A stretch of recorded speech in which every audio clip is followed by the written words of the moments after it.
Hello mga kawanggets, meron akong biniling fresh milk nung last week. Nasira siya dahil inista ko muna siya ng 1 week. Dahil nga ay hindi ko pa siya gagamitin. Ngayon mga kawanggets, pagpunta ko sa nilagyan ko sa kanya ay i-open ko na sana. Ito mga kawanggets. Ayan. I-open ko na sana. Nagbubble na siya sa loob. Tapos may special na amoy.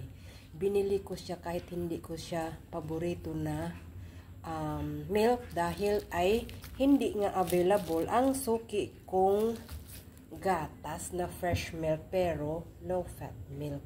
Hindi siya available. Kaya bumili ako ng ibang brand, no mga kawanggets. Gusto ko siya dahil dalawa na. Ngayon, nasira na, hindi na talaga ako bibili sa kanya. Ang pangit, ang baho mga kawanggets.